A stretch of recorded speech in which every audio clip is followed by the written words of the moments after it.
Bueno, qué maravilla estar aquí con David Racero, él es el presidente de la Cámara y además lo digo porque qué maravilla poder estar con un político joven y por lo menos que se viste diferente. Es que estoy aburrida de las corbatas en el Congreso. ¿Te miran raro?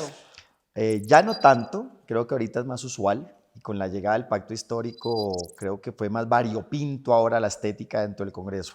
Pero hace 4 años cuando llegué por primera vez sí fue un poquito ahí como el mosco en leche.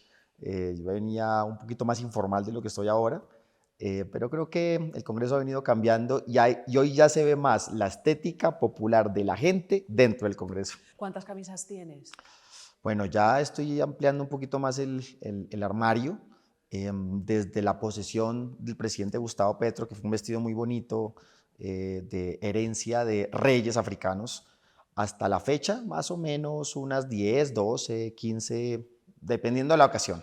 Bueno, ahora que decías bueno, hace 4 años te miraban más raro, ahora ya no tanto, porque todo se va normalizando un poco. Me imagino de todas maneras que con la llegada de Carvalho ya las miradas se fueron para todas las rastas de Carvalho, te quitó protagonismo. No, no, Carvalho es un gran congresista, lo respeto, lo admiro mucho, eh, sobre todo porque yo respeto mucho a los congresistas con convicciones, ¿sí? Con aquellos que defienden causas. Me entiendo mejor con esos congresistas que con aquellos que tal vez cambian su forma de pensar dependiendo de la circunstancia o cambian su camiseta, su color, su bandera, dependiendo del momento.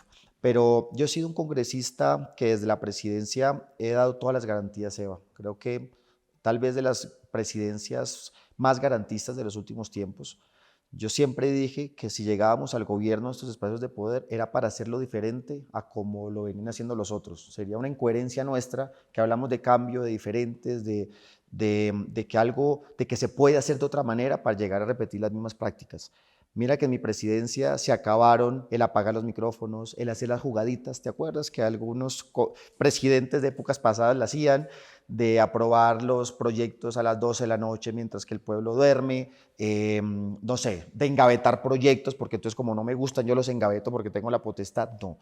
De, por ejemplo, no permitir debates de moción de censura, debates de control político, creo que ha sido muy garantista, tenemos un buen entendimiento con la oposición en su gran mayoría y creo que venimos a dar ejemplo y no vergüenza. ¿Qué ha sido lo más complicado? Gran pregunta. Lo más complicado para mí es entender que a veces la sinceridad en la política se castiga. Y eso no solamente ahorita como presidente, sino en mi proceso de aprendizaje político.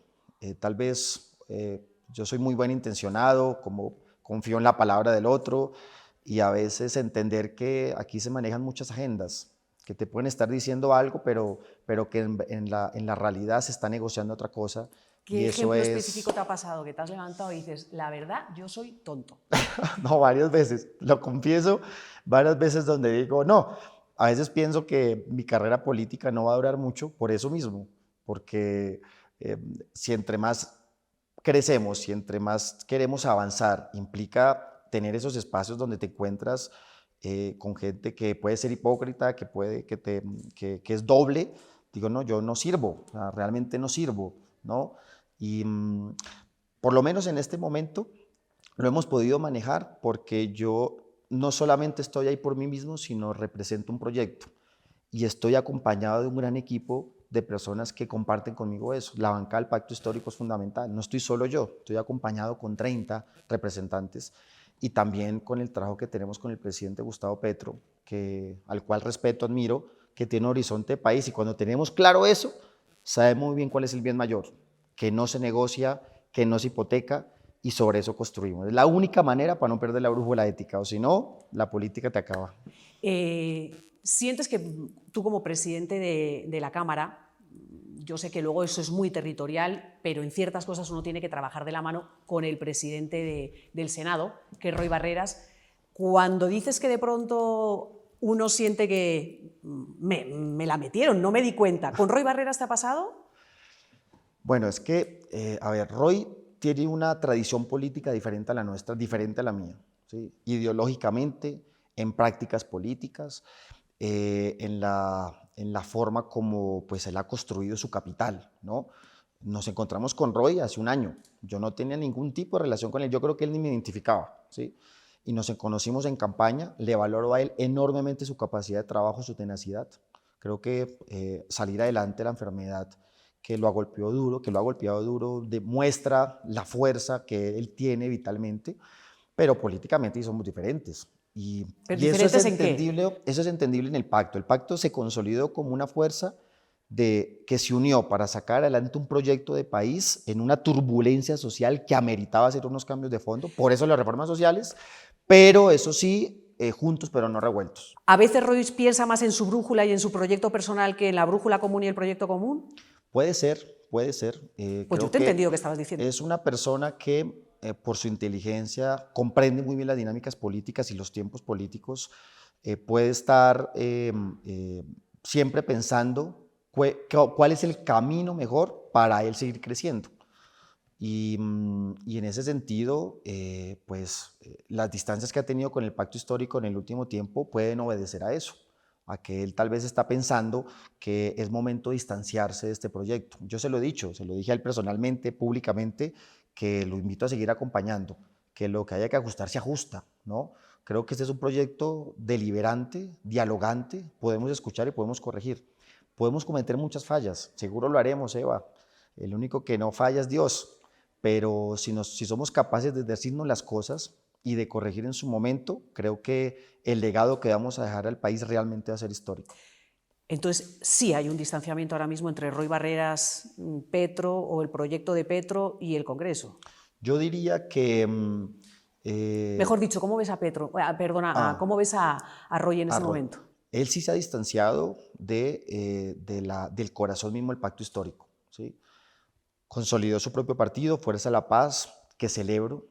Tiene la capacidad de traer personas diferentes a la izquierda, que celebro. De eso se trata, construir entre diferentes. Pero en lo que ha sido el trámite de las reformas, que es lo esencial de este proyecto, imagínate, nos hicimos elegir con una promesa y un compromiso de poder responder esas demandas históricas de salud, pensión, laboral, y tomar distancia tan abrupta de esas grandes reformas, pues queda uno como, bueno, ¿en dónde estamos? Justamente en los momentos difíciles es donde hay que poner más el pecho. Y Roy se ha desaparecido. Pues me hubiera gustado que él estuviera más presente en la discusión, ¿sí? Me hubiera gustado y que tuviera más ese liderazgo tan característico en él. Ahora en este cambio de ministros, ¿Velasco da cierta tranquilidad, el nuevo ministro del Interior? Por supuesto, ya hablé con él desde el primer día que se anunció la llegada del ministerio. Vamos a trabajar de la mano. Él, una persona que conoce muy bien el Congreso, 24 años como congresista, viene el corazón de lo que es el liberalismo social, progresista, auténtico. Creo que va a oxigenar esa discusión entre los liberales, pero también es garantía para los demás congresistas, que ven en él una persona con la cual se puede dialogar, que puede entender las dinámicas del Congreso. Sé que en buena hora la llegada de Velasco. ¿Te has preguntado o en algún momento te has planteado o has hecho esa visión de qué estará pensando un expresidente César Gaviria? ¿En qué momento este señor se me coló como ministro del Interior?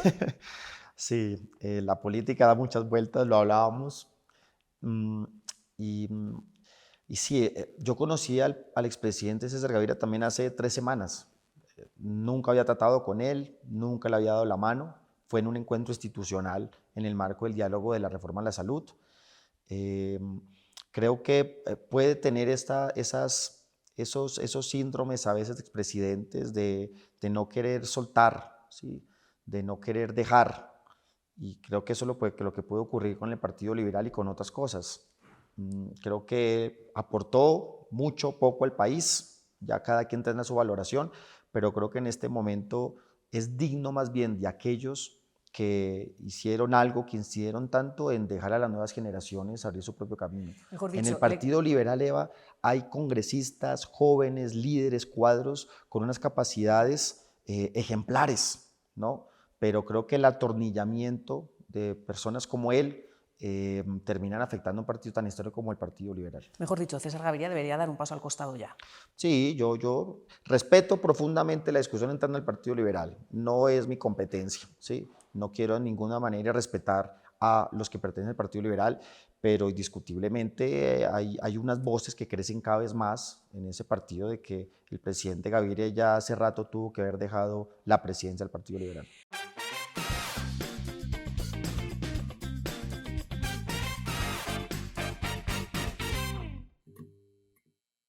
Vuelvo a esa frase que te la he escuchado a ti, pero es la frase que está utilizando todo el gobierno Petro, que es ganamos y ganamos con unas promesas y, mejor dicho, con una guía de gobierno. La gente votó por nosotros por eso, por unas reformas que tenemos que meter en el Congreso. Pero bueno, el Congreso tiene unos pasos que hay que llevar adelante y que es que tiene que aprobarlo precisamente el Congreso. Si no lo aprueba el Congreso, que por ejemplo reforma la salud. Es que yo estoy escuchando mucho lo de, hoy se lo escuchaba a Gustavo Bolívar en una entrevista, pero también se lo escuchaba a Petro, de eso de si no nos las pasan, no es culpa nuestra, es culpa de esa clase política que ha querido estar todo el tiempo y nos vamos a las calles. ¿Eso es lícito? A mí sí me parece que este es el momento, que ya es el momento neurálgico, donde hay que tomar posición. Y tomar posición es invitar al Congreso, pero a la sociedad en general. O en verdad materializamos una agenda de cambio real, que es lo que ha pedido el pueblo colombiano, que fue lo que votó mayoritariamente, y mayoritariamente no solamente los que votamos por Gustavo Petro, sino también lo que representaba el otro candidato, que al fin también en su mayoría expresaba una agenda de cambio, también cuestionable o no, pero el pueblo colombiano votó cambio. Los dos candidatos a segunda vuelta fue cambio, y en eso tenemos que ser consecuentes. Yo sí creo que la mayoría de este Congreso aprendió a que o cambian en su agenda o los cambian. Y veníamos muy bien. ¿Qué ha pasado? Pero cuando ya empezamos a tocar justamente pues algunas líneas de interés a nivel económico o político, ahí es donde ya, ahí digo yo, se toma la posición. O seguimos con la agenda de cambio para responder al clamor ciudadano, o más bien nos da temor y nos quedamos encerrados en el viejo poder. Y eso es lo que yo sí creo que hay que invitar y ser sinceros con el pueblo colombiano. El congresista, cualquier congresista debe asimilarlo. Totalmente claro. Lo que pasa es que yo sigo con la institucionalidad un poquito. Tú lo acabas de decir. Si los congresistas que están en este momento, teniendo un país que ha votado por el cambio, también lo digo, un país con una mínima ventaja, también hay que decirlo, queda un 40 y tanto % largo, que estaba buscando quizás no el cambio de Petro, sino el cambio del otro candidato. Pero bueno, no nos vamos a meter en cifras porque eso da lo mismo. Lo que te quiero decir es, tú lo has dicho, si esos cambios no se dan, van a cambiar esos congresistas. No es más fácil esperar a que haya elecciones en el Congreso, se cambien esos congresistas, que llamar a la gente a que vaya a las calles, porque el Congreso, que es donde precisamente hay que llegar a los consensos, si decide no llegar a ese consenso, pues eso es la democracia, se decidió que no.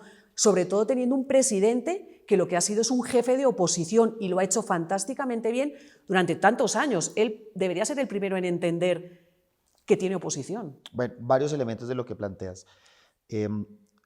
Si no tramitamos la agenda de cambio, va a haber una gran frustración social. Y esa frustración social puede desencadenar hasta procesos más dramáticos que lo que ocurrieron antes de las elecciones pasadas. Estallidos sociales de pronto tal vez más profundos, crisis sociales, conflictos sociales y políticos tal vez más profundos. Esa es la magnitud de lo que estamos hablando, porque lo que ocurrió antes de las elecciones del año pasado es que había una olla a presión. Por eso el estallido social, es que no nos lo inventamos nosotros, fue la historia la que llevó a eso. Por supuesto, modifiquemos, cambiemos, acordemos, que no nos vengan a decir que este gobierno no escucha o que no genera acuerdos. Claro que generamos acuerdos, pero vuelvo a insistir, nosotros no nos vamos a prestar para que al final se imponga unas reformas para que no reforme nada. Y por último, yo sí creo que este gobierno es muy diferente a los demás, en el sentido de que, lo mencionaste, cuando fuimos oposición, muy poco se nos tomó en cuenta, muy poco. Cuando tal vez el presidente Duque nos invitó a dialogar el Palacio. Totalmente de acuerdo. Nunca nos invitó. El presidente Petro, una vez Claro posicionado, tienes toda la razón. terminó, una vez posicionado el presidente Petro, al mes se sentó con el expresidente Uribe, dándole su lugar, diciéndole, usted representa una población muy importante para el país, dialoguemos. Se ha sentado 2 o 3 veces con el expresidente Álvaro Uribe Vélez. Creo que es posible, ¿sí? Y creo que en eso el presidente Petro ha dado ejemplo. Totalmente de acuerdo. Es más, en mi entrevista con Iván Duque, yo sí le pregunté, ¿por qué no te has sentado nunca con con el jefe de la oposición, que en aquel momento era Petro, y precisamente cuando Petro se había sentado con Uribe? Él dice, bueno, pues no ¿Qué me te senté con él respondió? personalmente, pero cuando hubo reuniones en las que tenía que estar la oposición, él estaba, yo lo escuchaba. Respuesta de Duque, ¿te sirve o no te sirve? Lo que te quiero decir es que yo se lo pregunté porque estoy completamente de acuerdo. Mi pregunta entonces también va, si Petro le da su lugar al expresidente Uribe, ¿por qué no se lo da a otros expresidentes? Pastrana dice que no lo ha llamado y nunca se ha sentado con él. Duque también me dijo, no me ha llamado, de pronto Duque estaba en la fila antes que Uribe, porque era el expresidente más cercano en tiempo. ¿Ahí también no hay un interés de sentarnos con Uribe porque nos da gobernabilidad y nos interesa un poquito? Bueno, que suene políticamente incorrecto, pero el jefe de Duque es Uribe, ¿sí? Entonces tocaba sentarse con Uribe, que es el jefe de Duque. Se sienta Petro con el expresidente Santos, ¿no? Se sienta Petro con el expresidente Gaviria. Creo que ¿Con Samper se más sentó? talante se ha sentado con el expresidente Samper. Si no se ha sentado con el expresidente Pastrana, bueno, no sé, tocará preguntarle a él.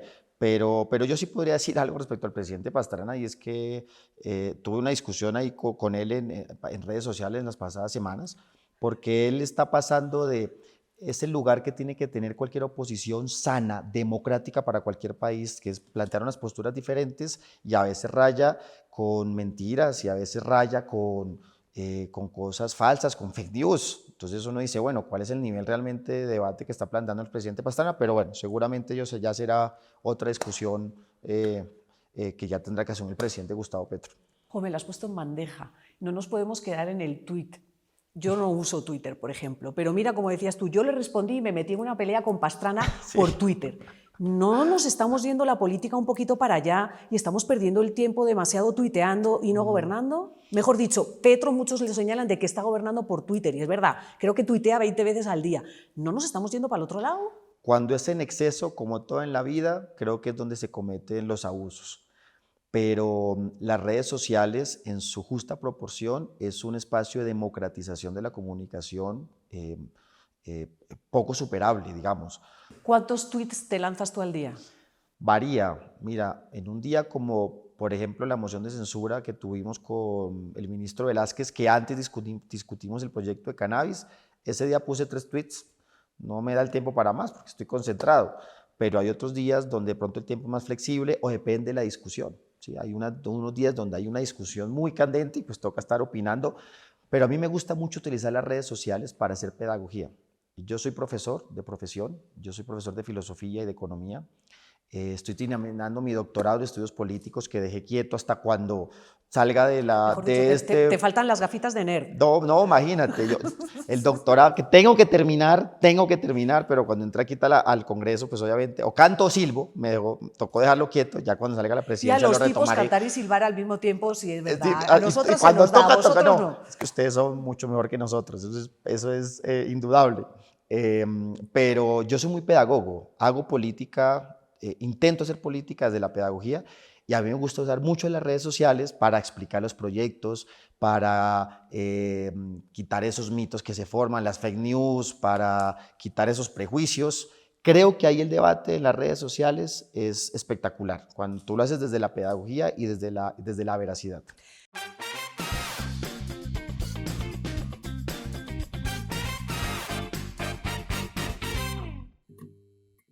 ¿Crees en el referendo popular? Y si no funciona el referendo popular, ¿crees en una constituyente? Yo no creo en este momento la necesidad de una constituyente, porque eso no lo determinamos nosotros porque queramos o no, sino el contexto social orienta la ruta. Hoy no estamos para una constituyente. ¿Y Es mañana? más, yo creo que la propia Constitución del 91, ya con la que se formó, con la que se hizo, con ese gran avance democrático es suficiente. Hay más bien que implementarla, materializarla. El problema nuestro no es una mala Constitución, es una mala implementación de la Constitución. Mejor dicho, tú, que sigues en ese camino por la brújula de Gustavo Petro, no ves a Gustavo Petro en una constituyente. Yo no lo veo, no sé si él lo estará pensando. Si él lo estuviera pensando, ¿tú lo Pero apoyarías? yo no lo veo, no. Yo en lo personal no veo una constituyente. Creo que, es más, yo me atrevo a afirmar que él tampoco lo ve. Él es hijo de la Constitución. Él dice públicamente, y es así, su movimiento Alianza Democrática M19 hizo la Constitución en el 91. ¿A razón de que la va a cambiar? ¿no? Él la defiende, de por sí de los mayores defensores de la Constitución es él. Entonces yo no lo veo y no veo en qué momento se puede dar a entender que él esté buscando una constituyente. Más bien lo veo como un gran defensor, alguien que quiere materializarla, que es una constitución de derechos, que es lo que no se ha hecho después de 40 años de ser implementada. ¿Hablas con él mucho? Todos los días, por lo general, hablo con él. ¿Cuántas veces al día habláis? Él le gusta mucho es el chat, llama muy poco, hablar por teléfono con él es muy poco. La última vez que hablé con él por teléfono fue en el momento del cambio del gabinete. Esa fue la última vez. Fui acá a San Nariño y estando aquí en el Congreso, él me llamó y hablamos. ¿Y os mensajeáis que es todo tipo político o hay más personales? No, el 99% es político. Personal, cuando estamos ya sentados, cuando estuvimos en Estados Unidos, cumplió años el 19 de abril, fuimos a una casa de una muy buena amiga de él que quiere mucho, y ahí pudimos hablar de otras cosas ya diferentes de la política, pero él es una persona muy reservada y... ¿Se tomó unos traguitos? Pero lo normal, un brindisito, normal. ¿Qué hay de cierto? Somos humanos, somos no, humanos. Yo tomo. ¿Has fumado algún porrito alguna vez? Fumé cuando tenía 17, 18 años. Tuve una adolescencia de mucha experimentación, ¿sí? Y creo que fue hermoso poder descubrir el mundo. Imagínate, yo me fui a mi casa cuando tenía 16 años, me fui a recorrer Colombia, muy hippie, realmente. O sea, mochilero. Mochilero. Duré como mes y medio por fuera de mi casa, volví, terminé el colegio, estaba todavía en el colegio y experimenté mucho. ¿Qué experimentaste? Mucho. Después de ese camino, tengo un momento de mucha reflexión espiritual. En algún momento de mi vida decido ser cura, meterme al seminario a ser cura, aunque pongas esa cara. Vuelvo a decirlo. En algún momento... Perdóname. Es que no me lo esperaba. Voy a decirlo de nuevo porque pero bueno, ¿qué experimentaste? Marihuana, hongos, no experimenté que querías ser. No, que si me pongo a decirte más cosas, más bien doy la vuelta. No, sí, pero eso está bueno, perdón, es porque me me ha dado risa. No, pero colega, está bien, sino que me has pillado por el otro lado. No, te lo juro que me pasa muy poco no verla venir. No, porque fue, bueno, yo experimenté más cosas, pero no voy a decir más porque si no, con este país tan moralista. Después de ese recorrido, muy de búsqueda interna muy fuerte mía, decido ser cura, imagínate. Se me pasó por la mente. Ah, pero se te pasó, pero no diste el paso. Sí, mira, yo desde los 12 años, yo ya sabía que mi vida iba a estar destinada al servicio. O sea, que mi vida, mi futuro iba a estar en función de otros, que no iba a poder ser feliz si no ayudaba a la felicidad de otros, ya lo tenía presente. Y a los 17 años pensé que el camino mío era ser cura, porque yo salí de un colegio católico con unos curas excelentes que me cambiaron la vida, a los cuales quiero y aprecio mucho, los escolapios, y pensé hacerlo. Y ingresé a algo que en ese proceso se llamaba el AVE, Acompañamiento Vocacional Escolapio, que no era propiamente el seminario, sino ya el momento para entrar, que es un acompañamiento muy juicioso, muy profundo para uno determinar si en verdad está para la vida o no. Duró más o menos 8 meses, 10 meses, y ahí me doy cuenta que no, pero realmente me lo tomé muy en serio. Ahí decido estudiar filosofía y ser profesor. ¿Qué fue lo que te llevó a decir, este mundo no es para mí? Pues en el seminario, evidentemente, luego la espiritualidad y tus creencias las llevas contigo y las practicarás de otra forma, pero ¿qué? Sigo siendo muy creyente y para mí Dios es lo primero, y me encomiendo mucho a Dios, y sé que todo lo que estoy haciendo es obedeciendo también un mandato divino en el buen sentido del término. Soy un instrumento de la divinidad y trato de hacer lo mejor posible lo que hago. Vamos a hacer un jueguito y terminamos con lo que viene para ti en el futuro. Esto es pregunta rápida, respuesta rápida y es facilita. ¿Velasco o Roy? Velasco. ¿Uribe o Gaviria? Paso. ¿Luisa Fernanda W o Paola Jara? Jara. ¿Julio Sánchez Cristo o Vicky Dávila? Julio Sánchez Cristo 1000 veces. ¿Arriba o abajo? Arriba. ¿Duermes desnudo o pijama? No, en pijama ya me da frío. En Bogotá hace frío. ¿Última vez que hiciste el amor? No, pero es que lo diría, te lo diría, pero por respeto a mi esposa, Yo por respeto a mi esposa diría esta mañana, porque te mato. Pero bueno, no respondas. ¿Guaro o vino? vino. ¿Senador o, Pero prefiero whisky. Como buen costeño me gusta el olpar. senador o representante? Representante. ¿Vamos a ser senadores? Si te soy sincero, me gustaría en 4 años ir al segundo gobierno del Pacto Histórico. O sea, de ministro. Es decir, ocupando un lugar en el gobierno del Pacto Histórico, así es. Yo sé que nos Ya estamos... no congresista, sino en el gobierno. Ya no sé que nos estamos... O sea, mejor dicho, tú le tienes fe a que va a continuar esa Claro. idea que tú dices de... Tiene que haber un segundo momento de Pacto Histórico para dar continuidad a la agenda del cambio ¿Hay que vamos a candidatos sembrar. para un segundo Uy, no, periodo? todavía está muy crudo. Sí, no, todavía está Pero muy crudo. ves personajes, que, mejor dicho, si no me quieres decir nombres, no me digas, pero ves personajes en tu interior que dices, bueno, a este le veo alas. Yo sí creo que hay varios de nuestra propia cosecha, ¿sí? Desde la misma María José Pizarro, la misma Francia Márquez, vicepresidenta, que podrían asumir banderas. También hay amigos cercanos, pueden surgir varios, pero creo que ahí vuelvo a insistir, como te respondí en alguna pregunta al inicio, es más importante el proyecto que la persona. Y el legado tiene que continuar. Bueno, pues nada, dentro de nada nos vemos como representante y dentro de nada como ministro. Me avisas. Así será, Eva. Y Gracias. lo siento por el seminario, pero se lo perdió. Me has hecho reír. Muchas gracias por haber estado con nosotros. Muchas gracias, Me vas Eva. contando, no te me Gracias. pierdas. Muchas gracias. Muy bonita esa entrevista.